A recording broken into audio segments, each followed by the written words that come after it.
Thank you so much for joining me today. I'm Sam Hayes, and this is Why with One Stop. Today, we're going to go through talking about the listing process. How do you do this? What are the different little bits and pieces? Now, I'm not going to have everything exactly that your broker wants. So you're always going to want to verify everything with the broker of record of the file you're working on.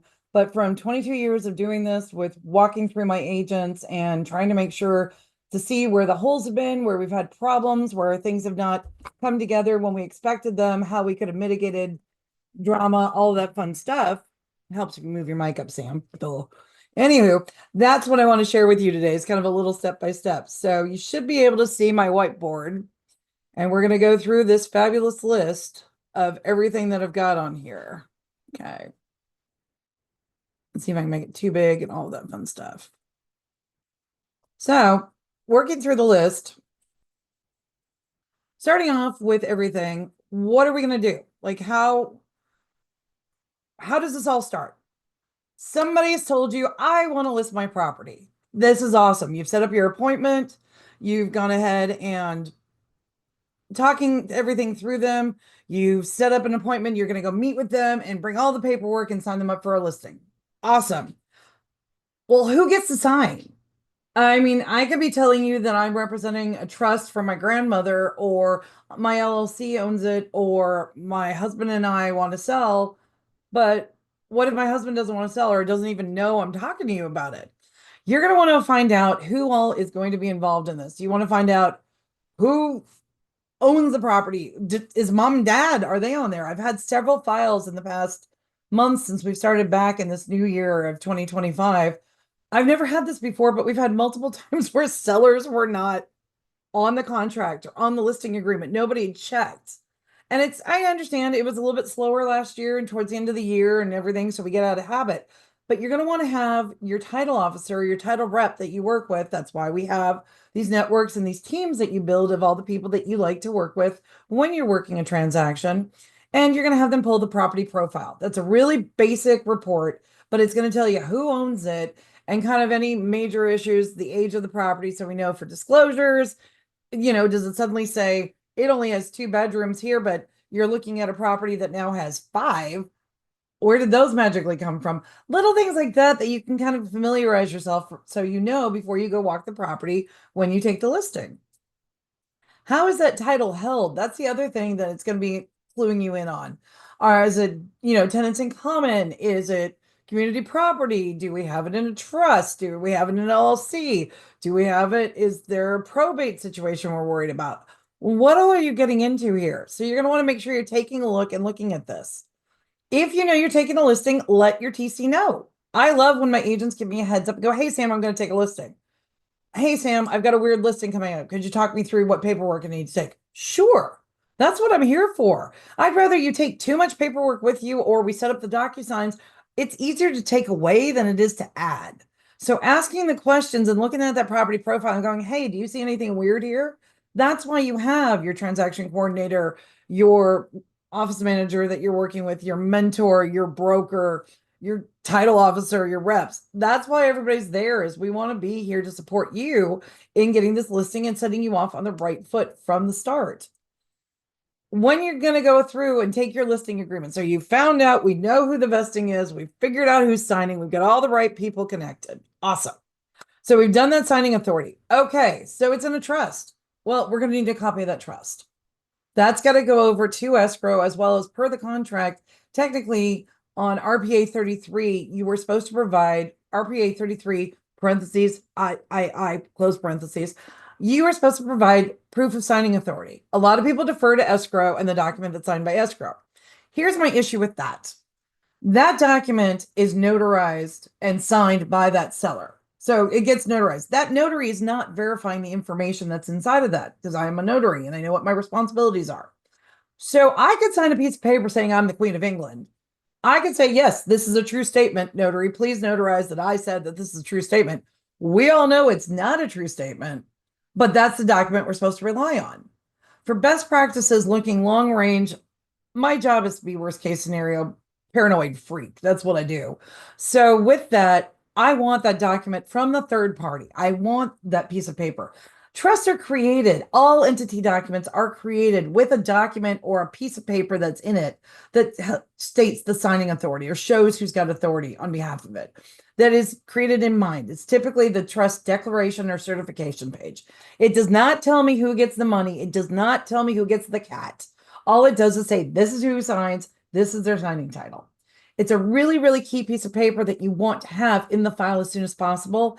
And if your clients don't understand or don't know, have them get back with their who provided the trust, get a copy of the trust, drop it off to escrow and title. They'll review it. They'll pull out the right pieces of paper. It's what they do all the time. It's part of why you want your team and you want to get all of us involved, because everybody goes, oh, well, it's going to be on the market for a while. Oh, holding down. I would much rather have 7,000 listings sitting that are totally prepped and ready to go, because it's calmer. I get more information. We have a smoother escrow because we have set up everything from the get-go. We know who's signing. We know how to get a hold of it. We've explained that to that seller during a calm period, not when they're starting to race around. How am I going to move this? Where am I going to put the cat? What are we doing with this? I want this much money. Blah, blah, blah, blah. We want to get before the chaos when it's calm. And they're excited to list the property and they want to talk about the property and they want to talk about all these things. And they haven't packed everything in a pod on its way to Montana, because that's happened and it's a problem. So you definitely want to be asking all these extra questions that seem like a lot. Well, Sam, I just want to get it listed and get it on the market. I want you to do that too. I also want to make sure that we set it up so that you don't have any frantic issues that could cause a delay at close. And then we have extra costs on either side. We have disgruntled clients. We haven't managed expectations. Not a fan. We can streamline this. Let's do that together. How long are you doing this listing for? Some listings can be for a week. You can do it for a year. You can do it up to 2 years with a 1-year extension for the new laws. I believe it was as of 2023. There were some issues during COVID where some not savory individuals chose to put some very, very long-term listings on properties, gave some upfront money to some of the sellers, typically older, maybe not as educated individuals. And then when they went to go sell or something came up, they had liens on the property so that they were able to be the ones who were able to close on the liens or to foreclose on liens, or that they got to do the listing, or that this poor seller suddenly has relisted the property because they didn't understand this person disappeared. They got some money during COVID. It's been a couple of years, who knows? And now they're responsible for 2 listings, fees, commissions. That's why we have this law. So you get 2 years is max. Because some of them were putting them in for 40 years and recording it on time. It was nuts. Anyway, sidebar. So we're going to find out the length of your listing. Remember, you can always extend your listing with a modification of terms. That's the MTLA. You can change your cost amount or the price. You can change all sorts of things. Commission agreed upon, all of that. What are we marketing at? What's the price? Now, agents never set the price. We can suggest and we can share a CMA, show market conditions, what's been going on, trends, those type of things. I highly recommend, especially with the results of the settlement last year and to comply with all of the NAR items, for full transparency, you really are going to want to run a net sheet. If you don't know what purchase price you're going to do, but you have an idea, I would take a CMA with me, and then I would take 3 net sheets, lowest, middle, and high, have them signed with your listing so that you know that you've talked with the seller and set expectations. We all know that once you hear a number, we get locked on it. As soon as I hear, well, your house obviously is worth 1.3. Well, I only want 1.3 now. That's it. Or I want more. You come at me with 1.195. Well, how dare you? Why don't they know this is my house? How could you treat me like this? It's an emotional transaction. So setting that expectation by explaining market shifts, market changes all the time. This is what it is today. However, tomorrow it could be worth $1. Tomorrow it could be worth $1 million. I don't know, because agents don't set the market price. I also definitely highly recommend that you go ahead and, oh, wonderful, Mike. I'm happy to help you with that listing. The other thing I also heavily recommend that you do is take the market condition advisory with you. Why take the market condition advisory with me, Sam, when I'm doing a listing?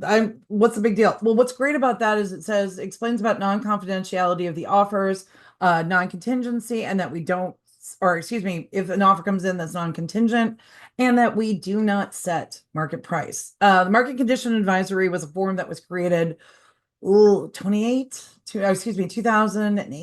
9. It was right in the middle of the crash when a buyer sued an agent saying, well, you set the price, you forced me into this.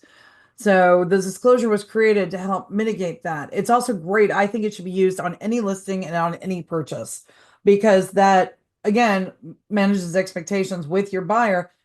Offers are not confidential. They can talk about them. And hey, if you're removing any contingencies, that's on you. And here's some of the issues about it. So big fan of that form.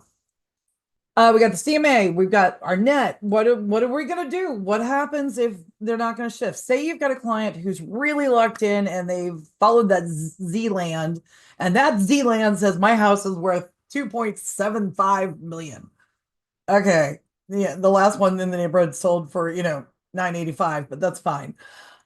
Okay, cool. No problem. You know what? Seller, you are in control of the situation. I respect it. I provided all the documentation to you. Let's set a term. Let's make an agreement that we'll try at your price for 2 weeks, a month, whatever. But we agree and write that into your listing that we will revisit a price adjustment. That way you're managing expectations. If you know it's already going to be really high, then you can go ahead and say, cool, if this is what you want to do, seller, and you really want that listing and you feel that at some point it can be a meeting of the minds, because sometimes maybe it's not the right property to list, and that happens. If you feel you can do that, why not set yourself up for success? Again, we're managing the expectations. We've got a meeting in the minds. We're going to revisit this. We're going to let the market tell us what's going on, and let's revisit it together. And we've agreed in this 2 weeks, and then you set it on the calendar once you guys sign the agreement. Something you get ahead of things. Again, you can put little caveats in there to give you some wiggle room. Always verify with your broker of record and what their policies are. How much are you getting for your commission? What are you getting paid? Now, remember, this is what you're getting. You are going to be doing a lot of legwork. Listing sides, as we know, that's running over to show the property. Is this a property that you can get to quickly? Is there going to be any issues about accessibility? Do you think it's going to be a high traffic? Are you running a lot of open houses? What are you doing for your marketing plan? What is that cost going to be for you? You need to put all of that in your presentation when you're talking to your seller about your commission and explaining these are the different things that come with this commission. These are the different services I provide. This is the team of experts I'm bringing with me. This is what I've done before, and we've been successful in transactions. Here's what I've negotiated before. This is your time to shine. This is why a brag book is so important, to go back through and show the beautiful pictures and show these amazing photos and your graphics and all the things you've done and the feedback. And look how quickly we got this done, and we got 20,000 offers, and it's all over market. And aren't we awesome? Yeah, you are. So this is the time to talk about it, because you need to show them what's going on, that tangibility and that confidence in saying, look what I've done. I can do it for you. Here's my fee. Easy peasy, but make sure you're discussing that. TC fee. Now, I'm not a fan of this, but I understand it does happen. Are you going to have them cover your transaction coordinator fee or an administrative fee within your office?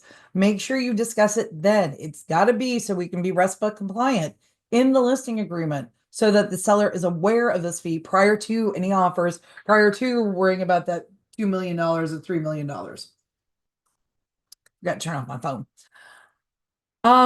When are we going on the market? Is the house ready to go on the market? Is it brand spanking perfect? Awesome. Let's get that on in the next 48 hours. Oh, Sam, I think maybe we should do some painting and some other stuff. Okay, not a problem. You can still get the listing now and sign the listing. And then you use the MLSA, the multiple listing service addendum. And then you say, hey, we're going to go on the market in 30 days. We're going to go on the market when the seller advises. We're going to go on the market, blah, blah, blah, blah, blah. But lock that listing. Waiting to sign a listing agreement and then saying, well, I can't be on the MLS for 3 months, so we're going to circle back. That's a chance for other people to talk to those sellers, which is totally appropriate. But why can't you be doing some legwork and making sure you're staying in touch with them now? Why can't you be connecting them with vendors and providing service now and being with them step by step and being part of the team? Showing your service, your expertise, your knowledge. Maybe you can help things move faster. Maybe their life changes and you're there because you are providing service. Think about it from that aspect. We're not trying to just go after people. We are helping people with their dreams. And this is huge. Homeownership is emotional, and it's where you were with your family and you've had life experiences and aren't, I'm moving to this job that I've always wanted. All these things come into play. So remember to take that into account when you're talking to and do a lot of listening. You should go ahead and probably get that locked down as soon as you can. Figure it out with your age or with your seller though, and what you want to do. Talked about when you're going to get the photos. Are you going to do a drone? Are we going to have a video done? Are we going to go over, have a map laid out? What's the plan? What's the best aspect for this house? What should we get sunset? Is there an amazing sunset? The night lights are gorgeous. Sunrises here are the most beautiful thing. Okay, let's plan for that. How do we show this house in its very, very best light? What is the best thing for it? Are you doing this during some holidays? Are you doing this during different things? Different people are going to have different reactions to decor and things like that. You're going to want to talk that through and take that into account, knowing where this market is, how it will be approachable, and what's going to get you the best reception and audience. Is the seller available? What are they going to be available for showings? What do they require? What does your seller require? Do they want you at every single showing? Are they okay with showing time and on a lockbox? Are they okay opening the door themselves because they work from home? What's the plan? These are some things to be talking through when you start talking about marketing. We got to look at what's the game plan. You're a team. How are you going to work on this together? What are they going to include? What are we taking with us? Are we taking the washer? Are we taking the dryer? What's going to stay with us? What are we doing about, is there solar? Is there, alarm system? Is there, something, is there a weird HOA? Or just what all is coming with? What do we need to do? So we want to make sure that we know what is included. Now, what is a fixture versus equipment? If it is bolted and it's part of that property, we either need to take it down or we need to make sure we clearly exclude it in your contract. Be aware of that. If not, then we've got a lot of stuff. Maybe the buyer doesn't want the old fridge that you've loved in the garage for the past 20 years. Who knows? So these are some things to be talking through. And what's a game plan? Can you get somebody to come haul it off? Can we get it donated? Do you have, your own hauling system? How can you help support your clients and set them up for success? That's what we're here for, is we are trying to make sure that these sellers are set up for the best exposure and best scenario for the highest and best sale for them. That's what we're doing. What's excluded? Oh my God, you cannot have the plants. I had somebody fight over a doorbell. We've had chandeliers disappear. They now, look at the contract. Bathroom mirrors are written in because there's been too many lawsuits over that. They be real clear. We must have the archway that we will dismantle, blah, blah, blah. Whatever it is, make sure it is in writing, both in your listing and in your RPA. If it's in the MLS, that doesn't count. That's advertising. And you need to put it specifically in your RPA. If the buyer doesn't pay attention to your listing, or excuse me, to your MLS, then you're going to have to counter or do an addendum. But make sure, if it's that big a deal and they've brought it up to you, get photos, get exactly what it is, and be real clear. Because property sold as is, and if it's attached, that's as is and attached. So let's mitigate that from the get-go and be respectful and pay attention and listen to our clients. Leased and liened items. Okay, I've got this happening right now. We've got solar on a transaction that seller's paying off, no big deal. Well, but it was, it is liened currently, and we thought it was all handled. We've let the buyer know. We're telling him it's paid off, but that wasn't clarified. So we got to circle back because we've got a couple of different solar places that are currently in bankruptcy and having some other financial issues, which are causing delays. So the more you can get all the contact info and have your seller notify anybody that they are getting a service from, they're leasing an item, propane tanks, your alarm systems, water filtration. I had that be a huge issue a couple times. Make sure they start having a conversation and find out about the transfer, or find out about returning it and say, hey, it was in the property, but we're returning it prior to or during the escrow. It will not transfer. Get really clear and get them to start doing those communications and CC you. That goes into your comm log so that if there becomes an issue, hey, seller, we talked about this and you went back and revisited this, blah, blah, blah, blah, blah. Oh, yeah. Okay. No problem. Or, hey, this buyer would really like this. What do you think? Why don't we negotiate it here? The more information and more familiarity you have with this property and talking things through with your sellers to manage their expectations, the better negotiation you're going to do and the better result we're going to get from this transaction. Plus, it will be much smoother. We're going to expedite things and we can shorten time frames because boom, boom, boom, boom, boom, we're done. That's the goal. We want a smooth, easy, as little stress. I mean, it's real estate in California, it's going to be stress, but as easy and smooth as we can do and take care of our clients, because a happy client is a referring client. And that is definitely something we can all use. Let's see. What are the seller's responsibilities? Okay, seller, you're going to need to lock up the jewelry. You need to lock up the prescription drugs. You need to be aware that people that you don't know will be in your house walking around. And while all agents will do their very, very best, let's play highest and best here and protect yourselves. Let's start taking down some of the personal photos and let it be a blank canvas for this buyer to walk through the property and kind of go, hey, I can totally, this is something I could do. This is where I'd like to live. Think of it in those pieces. Help your sellers see that you are going to let them start creating this canvas for another family to be able to come enjoy, or another group or an individual or whatever. But make it so that it's ready for anybody to come in and make it their own and see it in their mind's eye when they walk in. We want them to be able to put themselves in the space. So taking down photos can really help with that. Also, personal items, tidying up, making it very clean, clear spaces, all that fun stuff for staging and whatnot. There are many great staging people. You can talk with your broker of record or your office manager, I know, or some of your mentors or other agents you work with who can maybe refer you or help you out with that. I know there's plenty of stuff all over YouTube. I am not a staging expert whatsoever. We had a VRBO that I know there was a lot of stuff that we did to try and make it staged in that exact mindset. Maintaining the property, expectations, dishes got to be done every day, guys. Sorry, we got to put our shoes away every day. What are we doing? How are we maintaining the house? What level? Because a call could come in at any time. And I think that's something they may not understand, because they're thinking open houses. But what if you've got it ready for showings, or you've got somebody who wants to pop in? We want to have them ready at all times. It's exhausting, and I get that. But the more we can explain and set up this, what's going to be expected, the easier it's going to be for everyone. What are we going to do about the dog? What are we going to do about kids? What are we doing about soccer practices? Is there a birthday party already scheduled? What are we going to do about all this? How do we plan this? And what can we manage expectations and timing? Do they work from home? Do they need to be like, look, you can't come. I've got Zoom calls. This won't work. How can we set up that this is the time frame that we know that they have better availability? I know Wednesday afternoons are my best day. That's why I do my videos, because that's my quietest afternoons typically. That's why you got to look and find out, take a look and have some conversations about their weekly, daily flow, so you can look into that and be ready for the clients. Are there any tenants on the property? Are we dealing with a tenancy issue? Is the tenant transferring with the property? Does the tenant need to be noticed? Is the tenant over 62? That's 3 months notice, or 3 months rent that they need to be, if they're moving out and you're complying with all the California laws, which I am not an expert in whatsoever when it comes to property management. You're going to want to talk to somebody and make sure you get everything done correctly. We just sold family property last year when my mother passed, and we had tenancy because we had 4 units, and we made a boo-boo. And my sister's a certified financial planner, and I do real estate. We still boo-booed it.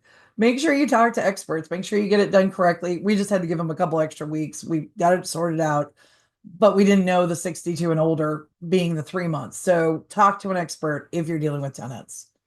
Have the tenants been notified? A lot of sellers don't want to tell the tenants. They're worried they'll give notice.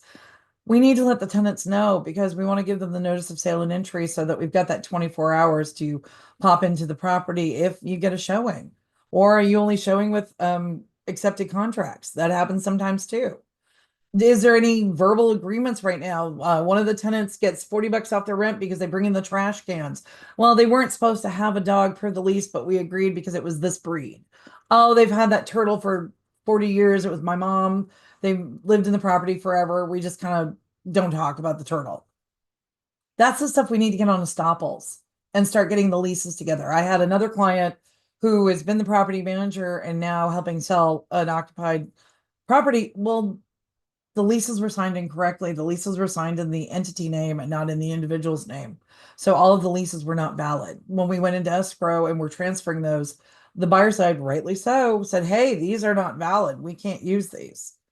Double check all your paperwork. Double check everything's in compliance now before you've got disgruntled tenants who don't want to move or are having challenges or issues. Make sure you set up everything that you are going to hand over that is correct. Dot your I's and cross your T's. Double check all your paperwork. Also, do not sign anything in the name of an entity. Double check your DocuSigns. That's a whole other video. Have they been noticed, as we talked about? What's the written expectations for the tenants? Like, what are we expecting you to do? How do we expect you to maintain the property for when we're doing showings? There's nothing worse than going into a tenant's unit and it's a hot mess. And then you've got people already knowing that it's maybe a potentially challenging tenant and taking over. There's a lot of layers to this. So the more you can do to get that set up for success, maybe discounting the rent for a month, maybe figuring out what can you help benefit the tenant so that they can play ball and be ready so that we can do this transaction. Let's see, all that. What reports? Do they already have any reports? Who's the HOA, who's the solar? We're gonna order that NHD. Did you know that within 5 days of taking a listing agreement, it is a default in the listing agreement to order the NHD report? That's so you can find out if the property is in high fire, so we can be prepared for that disclosure for the home hardening. That needs to be done. So that's a whole also another video of why are we negotiating NHDs and why is escrow ordering them randomly? Because you should have already ordered it with your listing. Are they doing a pest inspection, a pre-sale inspection? If those are on your contract, your residential listing agreement, that you're doing that within 5 days or the seller's doing that within 5 days, that's supposed to happen. We've got some compliance issues and then we've got your fiduciary. So let's be clear about that and find out. Sometimes you want to know the pest ahead of time so we can go, look, it's being held together by termites. Don't know what to tell you. Or we've got a clearance. We're ready to roll. You've got to decide what's the best opportunity and what's the best thing for your clients and for doing their pre-sale. Pre-sale inspection as well. Sometimes it's good to know, hey, this is what's going on with the property. Because again, it's sold as is, or is it something worth addressing ahead of time? Should we maybe revisit the price because there's a sewer issue? Did you know that you've got a water heater that's on its last legs? Home warranties aren't going to cover that. I know a lot of people go, oh, the home warranty. No, they won't. As you saw in my video last week with Anthony, they will ask to see the physical inspection. And if it says, detrimental last legs, it's working, but we're just praying, you're not going to have coverage. And then we got a whole nother problem because everybody keeps saying, oh, the home warranty will cover it. Don't do that. Go watch that video when you get a chance. Signage. What are you doing about signage? Where are you allowed to put signage? Are you allowed in that neighborhood? Are you allowed for the HOA? What goes against HOA violations? It's worth finding out because those fines are not fun. Or finding your signs in a dumpster. Not fun. Ask me how I know. Did that for one of my clients. I don't like to go dumpster diving. Are you going to do some stuff on your social media? Are you going to take your own photos and be like, hey, selfie, look, the little. You need to have the photo addendum sign. It's the PIA. Nobody uses this form that exists, but it'll cover you where it says, hey, seller, thanks so much. You're allowing me to use your photo and images and likeness to do my marketing. So if you're going to have the family or anything that's personal involved, make sure you've got that signed off. And it also clarifies who owns those photos. Little silly things. And also that, by the way, if photos go up on the internet, they're there forever. We can't pull them down. I don't know if you've ever had that, but I've had that when a buyer site goes, well, we wanted the photos removed. Well, it's not going to happen. And that actually is addressed in the SBSA, RPA, and the RLA. But never hurts to belt and suspender, especially if it's going to be your personal ones that you want to use. Again, we've talked about who's responsible for what. Are you what's the state of the property now? If the pool is blue, the pool's got to stay blue. If the grass is green, great. If the grass is dead, well, that's as is at the time of the property. A lot of sellers tend to be a little snuggly sometimes, or, moving costs are expensive. Well, I've already turned off the water. Well, you can't do that. Well, I've already turned off the electricity. No, in the contract, we're going to need to let the buyer do their full investigation. That means turning everything on, making sure the water's running, making sure, the garbage disposal works. Have that clarity with your client and make sure you're talking them through. This is what's going on. This is what we need to have put together. Are we doing any repairs? Is there any repairs happening?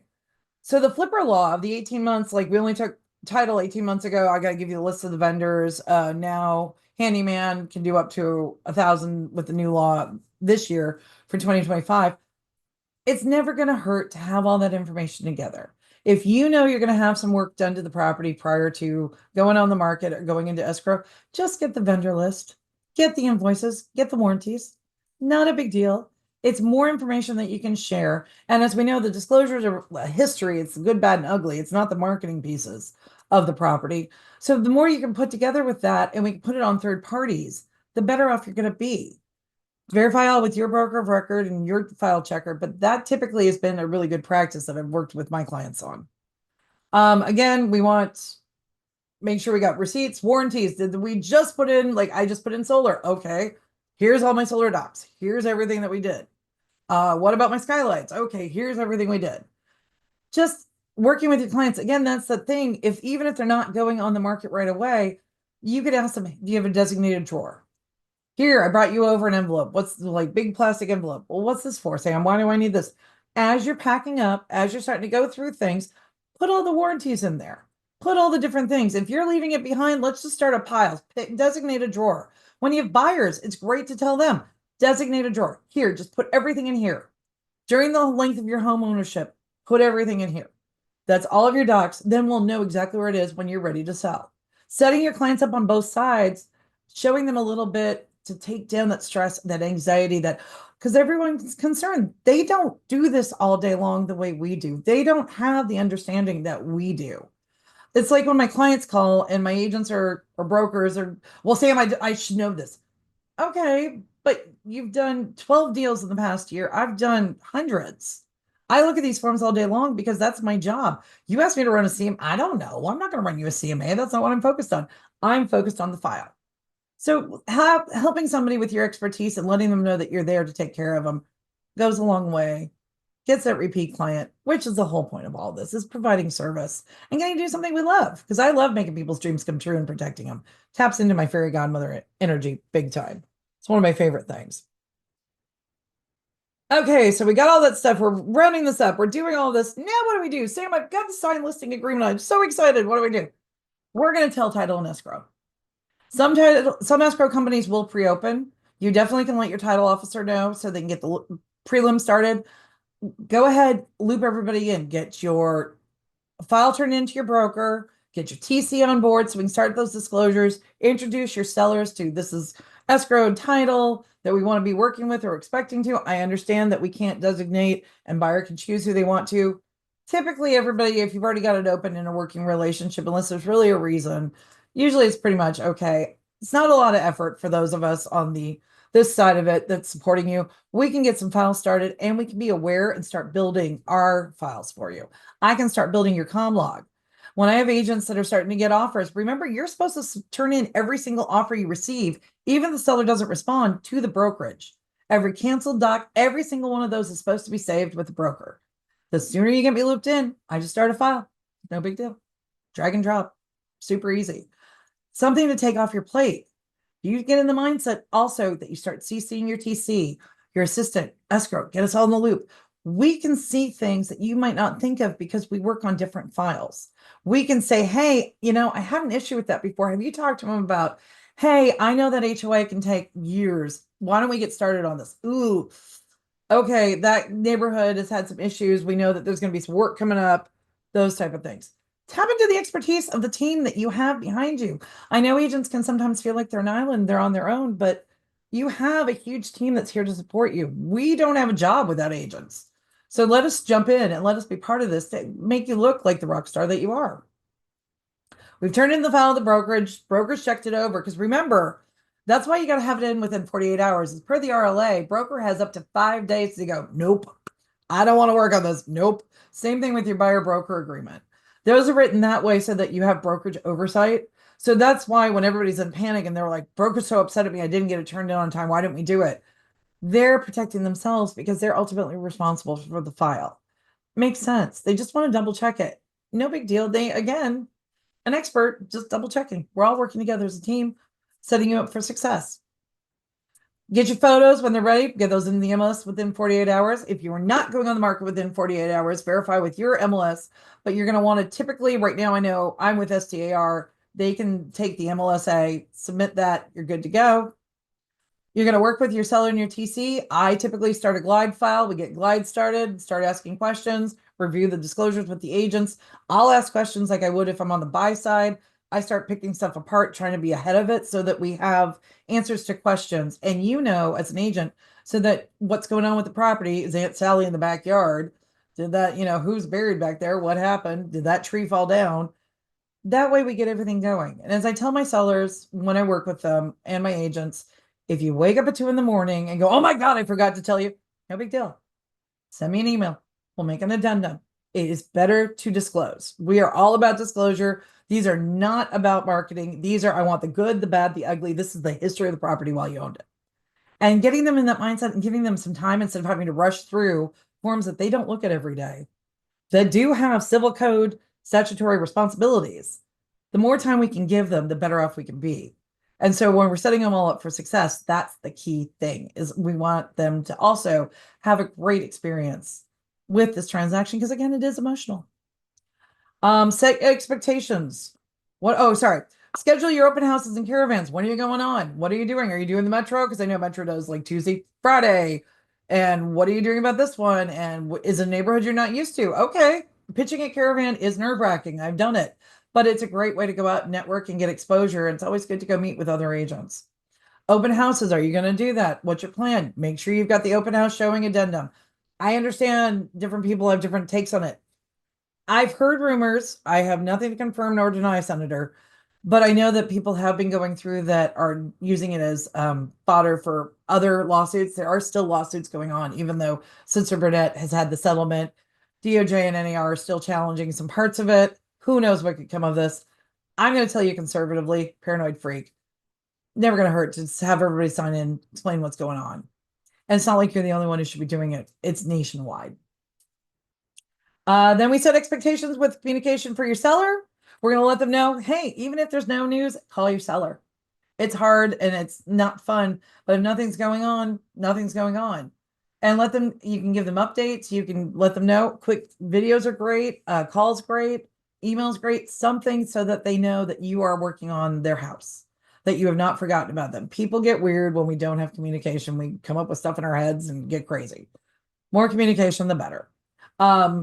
Marketing updates. Hey, this is what's going on in the neighborhood. Maybe that's going to help you if you have to do a price reduction. Never know with all that fun stuff. So I will put this in the chat and I'll also attach this to my YouTube so anybody has access, or feel free to email me for a PDF copy of my quick little list. I definitely am available to help talk through any listing that you want. I'm happy to look at anything, even if I'm not the TC of record. Always verify with the broker of record of the file you're working on. What topics would you want me to cover in the weeks moving forward? I mean, I have sticky notes like you wouldn't believe. Basically, anytime something goes a little squirrely on a file is where I'm coming up with my lists and what I'm going to be doing. But I look forward to hearing from you. But in case, take a look at my other YouTube videos on my channel. I may have already covered your topic. But as always, thank you for being here. I'm Sam Hayes. This is Why with One Stop. Verify all with the broker of record of the file you're working on. I'll see you next Wednesday. Have a great day.